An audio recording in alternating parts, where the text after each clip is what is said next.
বরফ ঘেরা আকাশ ছোঁয়া হিমালয় দেখার ইচ্ছে আমার অনেক দিনের। তাই সুযোগ যখন হলো, আমার প্রাণের বন্ধু প্রবোধকে সঙ্গে নিয়ে একদিন দার্জিলিং রওনা দিলাম। দুজনেই ঠিক করেছিলাম রেলে নয়, শিলিগুড়ি থেকে হেঁটে দার্জিলিং যাব। হিমালয়ের অপরূপ সৌন্দর্য দেখার এটাই সেরা উপায়। সকালে শিলিগুড়ি পৌঁছলাম। স্টেশনে দুজন কুলির মাথায় আমাদের ট্রাঙ্কগুলো চাপিয়ে দিয়ে নিজেদের ব্যাগ হাতে নিয়ে বাজারের দিকে চললাম। পথেই বেশ কয়েকজন বাঙালির সঙ্গে দেখা হলো। সেদিন রাতে তাদেরই মধ্যে একজন শাল কাঠের ব্যবসায়ীর বাড়িতে থেকে গেলাম। সকলেই আমাদের হেঁটে দার্জিলিং যেতে বারণ করল, কেউ আবার গরুর গাড়িতে যাওয়ার কথা বললেন। কিন্তু প্রাণ থাকতে আমরা তাতে যাব না। যে পথে পাহাড়িয়ারা যাতায়াত করে সেই সরু দুর্গম পাহাড়ি পথ দিয়েই যাব ঠিক করলাম। পথ চিনি না, একজন পথপ্রদর্শক প্রয়োজন। সেই বাঙালি ভদ্রলোকেরাই একজন বিশ্বাসী এবং শক্তিশালী লোক ঠিক করে দিল। সে তার 3 জন বিশ্বাসী কুলি জোগাড় করল। পরের দিন বেশ ভোরে কুলির মাথায় জিনিসপত্র চাপিয়ে ভগবানের নাম করতে করতে আমাদের যাত্রা শুরু হলো। আমাদের আগে কোমরে 2 খুকরি, হাতে মস্ত মোটা লাঠি নিয়ে আমাদের ভুটিয়া পথপ্রদর্শক থাম্বি সেনা। তার পেছনে আমরা দুজনে, আমাদের পেছনে 2 জন কুলি। আমরা মহানন্দা নদীর পুল পার করে মাটিয়া খোলার হাট পেরিয়ে নকশাবাড়ির পথ ধরে চললাম। পথে এক মারওয়াড়ির দোকানে রান্না খাওয়া সেরে নিলাম। এই দুর্গম জঙ্গলেও মারওয়াড়িরা দোকান খুলে বসেছে, কি না পাওয়া যায় সেখানে। খেয়ে কিছুটা বিশ্রাম নিয়ে আবার পথ চলা শুরু। হিমালয়ে হঠাৎ হঠাৎ কুয়াশা এসে চারিদিক অন্ধকার করে দেয়। তখন আর কিচ্ছু দেখা যায় না। অতি কষ্টে অতি সাবধানে পথ চলতে হয়। আমাদের সঙ্গেও তাই হলো। একে দুর্গম সরু রাস্তা, পাশে গভীর খাদ। দুজনে একসঙ্গে হাঁটার উপায় নেই। অনেক সময় হামাগুড়ি দিয়ে উঠতে হচ্ছে। এদিকে সন্ধে হয়ে আসে, প্রচন্ড শীত, তার উপর বৃষ্টি। একটা মাথা গোঁজার জায়গা পেলে আমরা আজকের মতো বিশ্রাম করি। ভীষণ ক্লান্ত হয়ে পড়েছিলাম। কুয়াশার ভেতর কোন দিকে যাচ্ছি কিছুই বুঝতে পারছিলাম না। হিমালয়ের সন্ধে আমাদের দেশের মতো করে হয় না। সন্ধে বলে কোনো ব্যাপার নেই এখানে।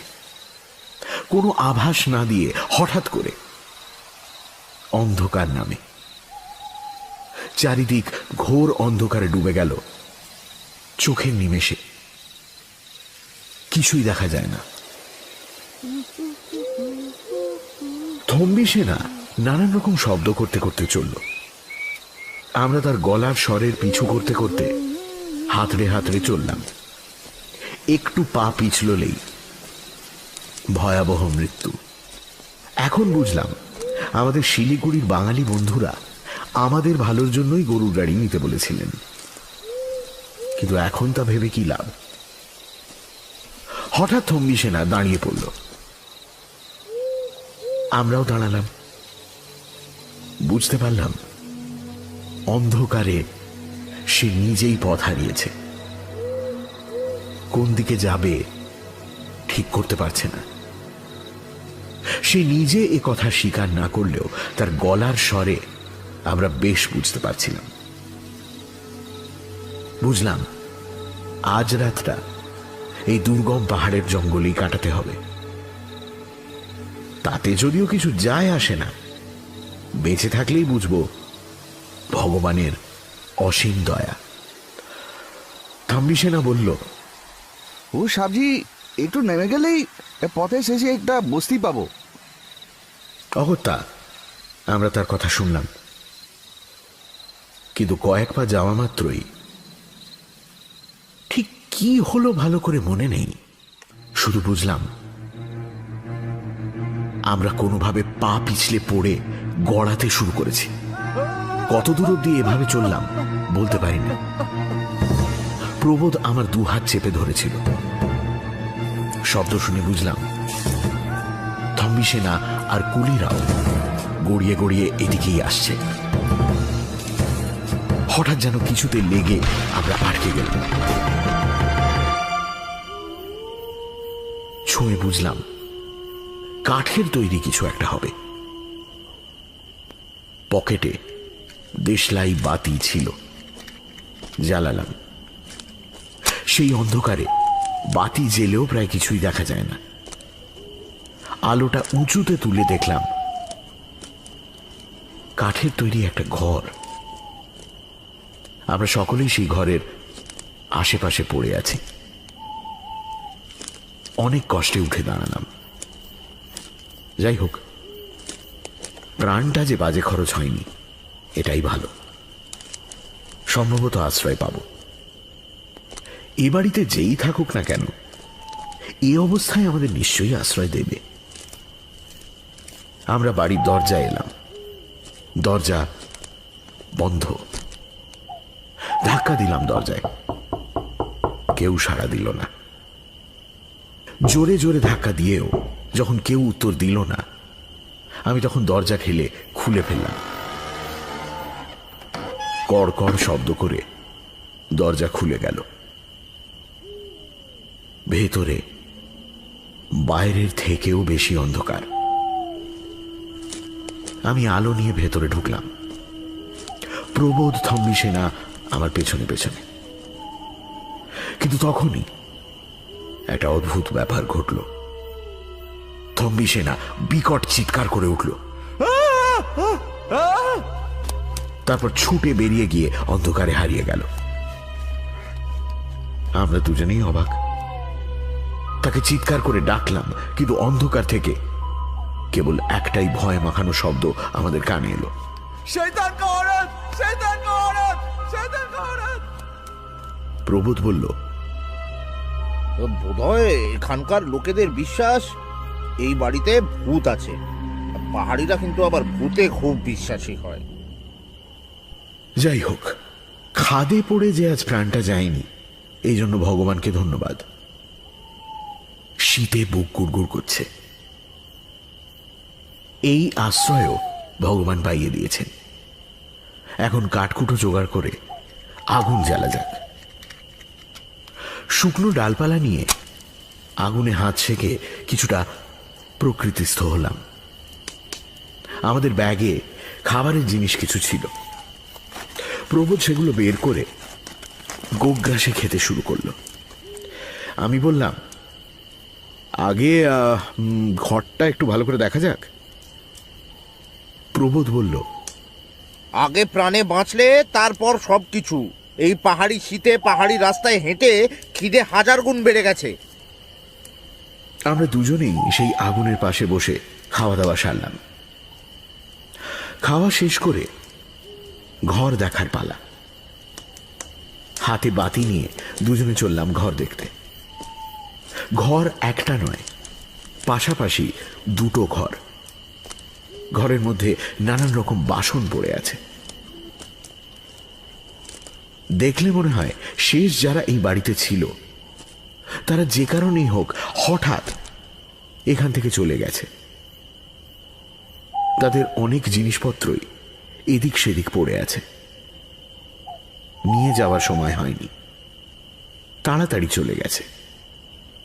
একটা বাক্স ঘরের কোণে পড়ে আছে। দেখলাম ডালা খোলা। তুলে দেখি তার ভেতরে অনেকগুলো নানান তারিখের বাংলা চিঠি রয়েছে। এই দুর্গম জায়গায় নির্জন বাড়িতে তাহলে আগে কোনো বাঙালি থাকতো? কে সে? এত জায়গা থাকতে এখানে এসেছিল কেন? ভীষণ কৌতূহল হচ্ছিল আমাদের। আমরা বাতিটা বাক্সের উপর রেখে চিঠিগুলো একে একে পড়তে লাগলাম। যখন শেষের চিঠিটা পড়া শেষ হলো, প্রিয় সুরেশ, কলকাতার সেই শোরগোল অশান্তির মধ্যে থেকে পালিয়ে এসে এই নির্জন পাহাড়ে এসে আমি যে কি শান্তি পেয়েছি তা বলে বোঝাতে পারছি না। আর লোকালয়ে থাকবো না। লোকালয়ে থাকলে আরাম বিশ্রাম কিছুই পাবো না। তাই এই দুর্গম জায়গায় এসে আশ্রয় নিয়েছি। আমার এই বাড়ি পর্বতের ঠিক মাঝখানে। পিছনে থরে থরে পাহাড় আকাশ ভেদ করে উঠে গেছে। সামনেই একটা বড় খাদ, তার অনেক নিচে একটা নদী সাদা সুতোর মতো দেখতে পাওয়া যায়।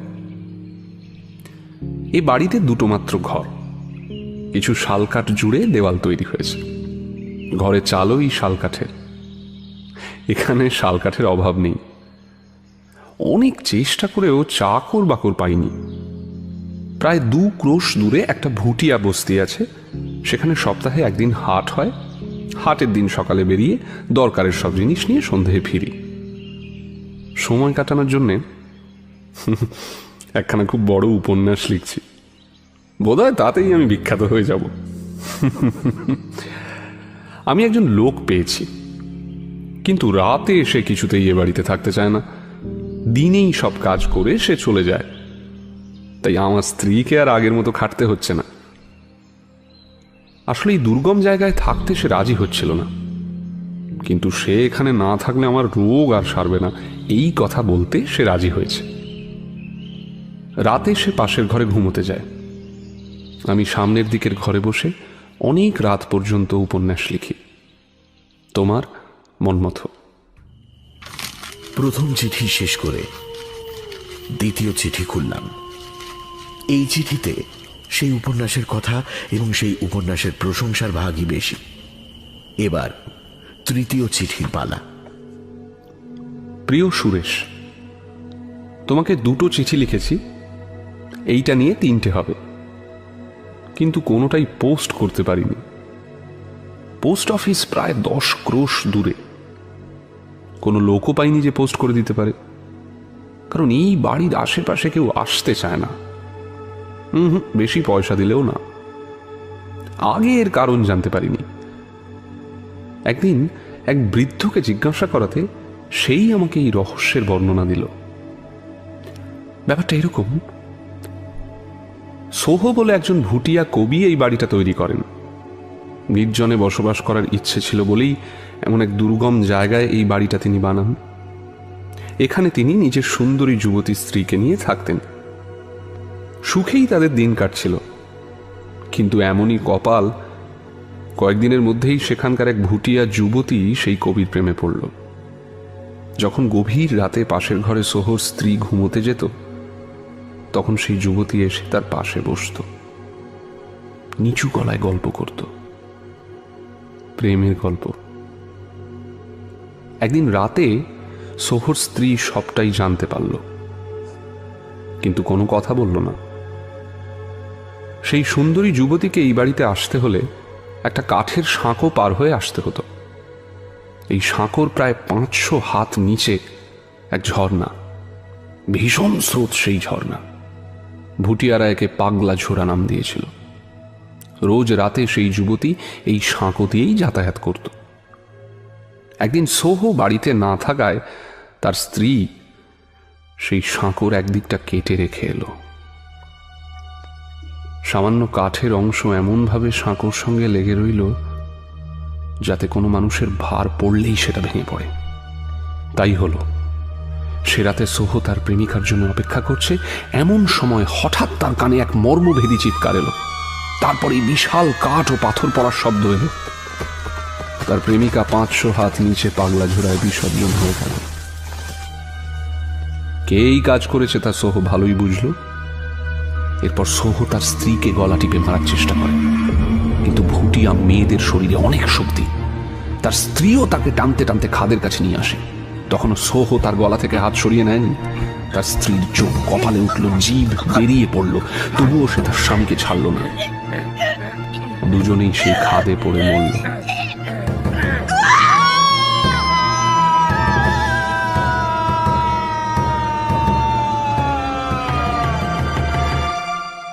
তারপর থেকে সোহর প্রেমিকা প্রেত হয়ে এই বাড়িতে আসে।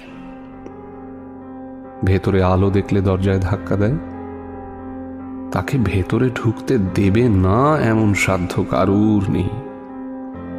অনেকেই এই বাড়িতে থাকতে এসেছে, কিন্তু এই বাড়িতে যারা থেকেছে তাদেরই মৃত্যু হয়েছে। এই জন্যই কেউ সাহস করে এখানে আসে না। আমার বাজারপত্র সব আমাকেই করে আনতে হয়, তাই এখনো পর্যন্ত চিঠিগুলো পোস্ট করতে পারিনি। তোমার মন মতো।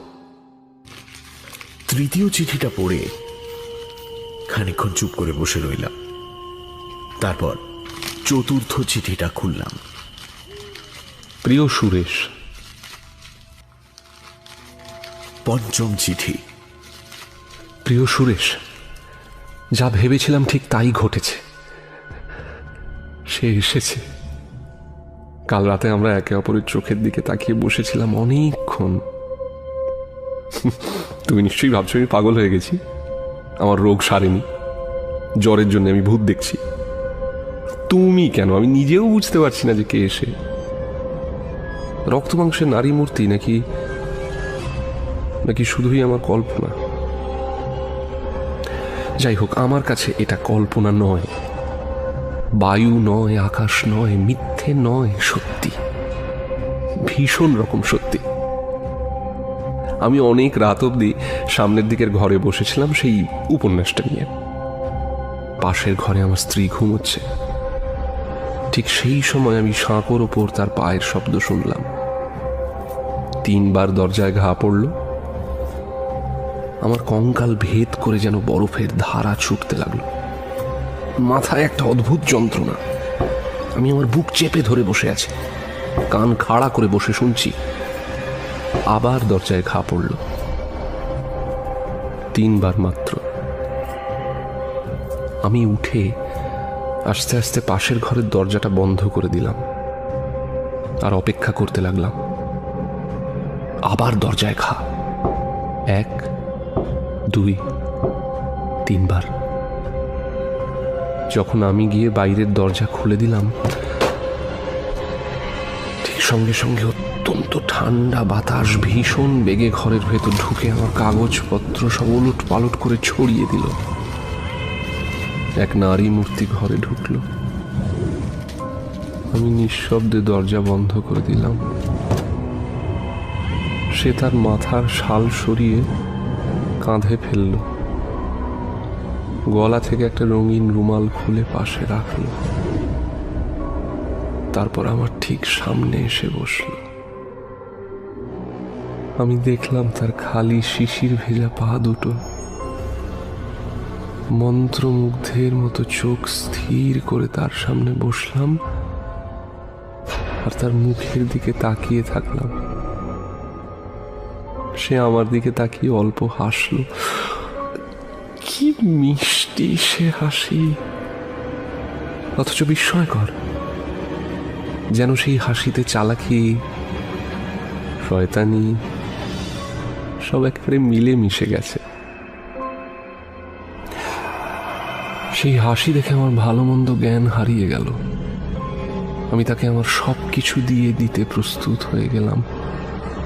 সে কথাও বলল না, নড়লও না। সেই চোখের দৃষ্টিতেই যেন আমার সঙ্গে তার প্রাণের কথা চলল। কি আনন্দ, কি সুখ, সে যে কি তা বলার ক্ষমতা আমার নেই। কতক্ষণ এভাবে আমি বসেছিলাম জানি না। হঠাৎ সে কান পেতে কি যেন শুনল। পাশের ঘর থেকে একটা হালকা শব্দ কানে এলো। অমনি সে তাড়াতাড়ি করে তার শালটা মাথায় টেনে উঠে দাঁড়ালো। তারপর দরজা খুলে ঘর থেকে বেরিয়ে গেল। যাওয়ার সময় দরজা বন্ধ করে গেল। আমি ভেতরের ঘরের শেকল খুলে কান পেতে শুনলাম, কোনো শব্দ নেই। আমি ওখানেই ঘুমিয়ে পড়েছিলাম। ঘুম থেকে উঠেই মনে পড়ল সেই যুবতী রাতে তার রুমালটা নিয়ে যেতে ভুলে গেছে। সে যেখানে বসেছিল তার চলে যাবার পরও আমি সেখানে রুমালটা দেখেছিলাম। সেটা লুকিয়ে রাখবো বলে সেদিকে তাকিয়ে দেখি সেখানে রুমালটা নেই। আমার স্ত্রী ঝাঁট দিয়ে ঘর পরিষ্কার করছে। আমার চায়ের জল গরম করছে। সে আমার দিকে দু একবার তাকালো। আমি তাকে এমনভাবে তাকাতে দেখিনি কখনো, কিন্তু সে কোনো কথা বলল না, রুমালের কথাও না। আমার মনে হচ্ছে গতকাল রাতের ঘটনা আমার স্বপ্ন মাত্র। কিন্তু সন্ধেবেলা আমি দূর থেকে লক্ষ্য করলাম আমার স্ত্রী সেই রুমালটা নিয়ে ভালো করে দেখছে। আমাকে সে দেখতে পাচ্ছে না। কতবার ভাবতে চেষ্টা করলাম গতকাল রাতে আসা স্ত্রীলোক সত্যিই কোনো স্ত্রীলোক, প্রেতাত্মা নয়। কিন্তু মানুষ তো মানুষকে চিনতে পারে। কালকে সেই স্ত্রীলোক যে কোনো রক্ত মাংসের মানুষ নয় তা আমি মনে মনে ভালোই বুঝতে পারছিলাম। এখান থেকে 2 ক্রোশের মধ্যে কোনো লোকালয় নেই। দিনের বেলায় এখানে চলাফেরা করা বিপজ্জনক। এই শীতের রাতে দুর্গম রাস্তায় কোন স্ত্রীলোক এই বাড়িতে আসতে পারে? কোন স্ত্রীলোকের উপস্থিতিতে শিরায় শিরায় অস্থি মজ্জায় বরফ স্রোত বয়ে যায়? যাই হোক, সে যদি আরেকবার আসে তাহলে তার সঙ্গে একটু কথা বলবো, হাত বাড়িয়ে তাকে ধরবো। তাহলেই দেখতে পাবো সে রক্ত মাংসের জীব নাকি ছায়া মাত্র। তোমার মন মতো। 6ষ্ঠ চিঠি। প্রিয় সুরেশ, এইসব চিঠি যে কখনো তুমি পাবে সে আশা আমার আর নেই। এগুলো আমি তোমাকে পাঠাবোই না। তোমার কাছে এগুলো আমার পাগলামো বলে মনে হবে। এসব লিখছি মনের যন্ত্রণায়। এভাবে না লিখে রাখলে হয়তো চিৎকার করে মনের জ্বালা মেটাতে হতো। রোজ আসে, সে রোজ আসে, সেই রকম ভাবেই আমার কাছে বসে, আমার চোখের দিকে চোখ রেখে বসে থাকে, সেই মায়া জালের হাসি হেসে আমাকে আত্মহারা করে দেয়, আমার অস্তিত্ব হারিয়ে যেতে থাকে। এখন আমার উপন্যাস লেখা একেবারেই বন্ধ হয়ে গেছে। লেখার চেষ্টাও করি না।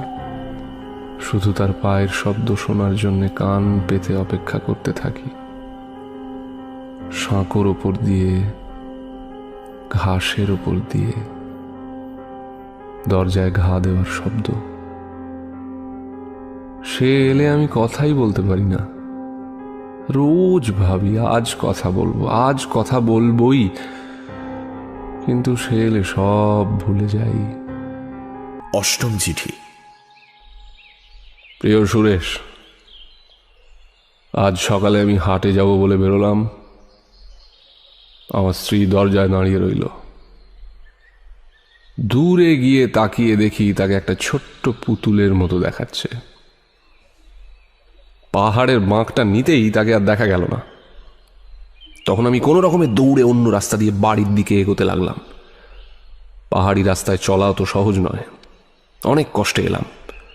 একটা বড় পাথরের পেছন দিকে নিজেকে লুকিয়ে দূর থেকে আমার বাড়ির দিকে নজর রাখলাম।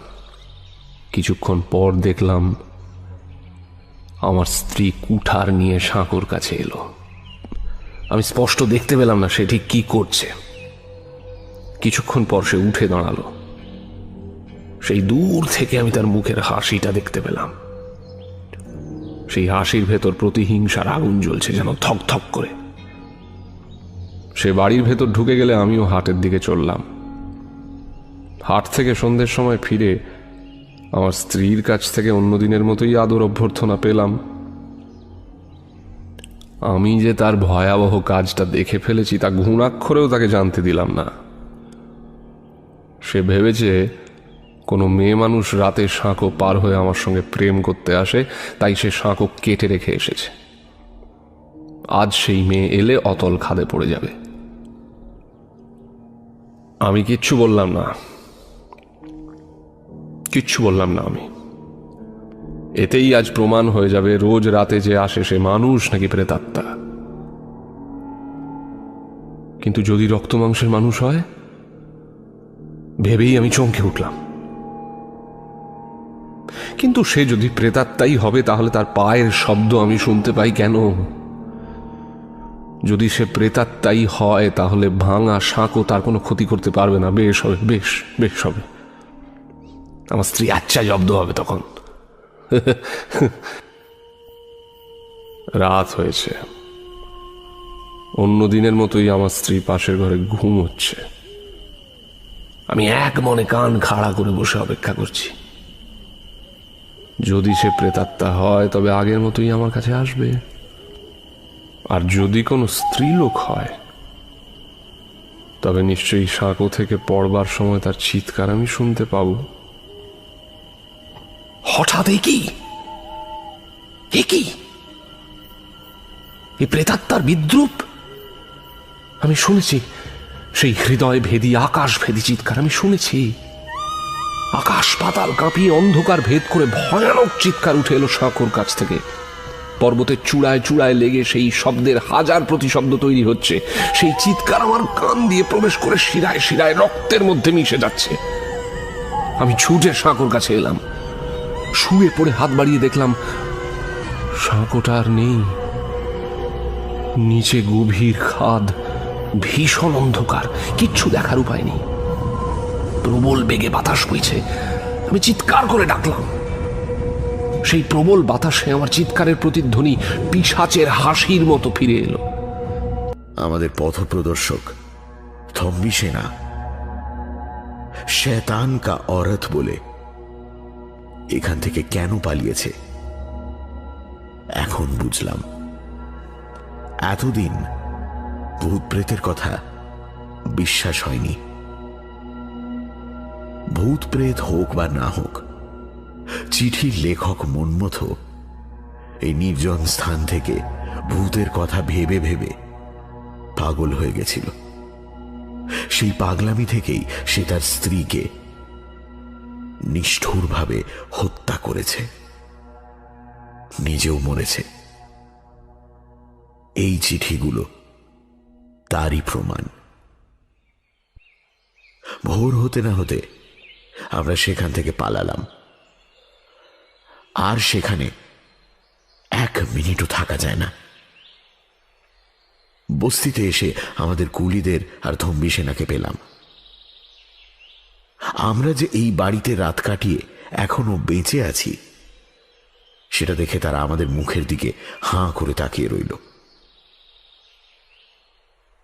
আমরা দার্জিলিং এ পৌঁছে চিঠিগুলো কমিশনার সাহেবকে দিলাম। শুনেছি তার আদেশে এই ভুতুড়ে বাড়িটা একদিন আগুনে পুড়িয়ে দেওয়া হয়েছে।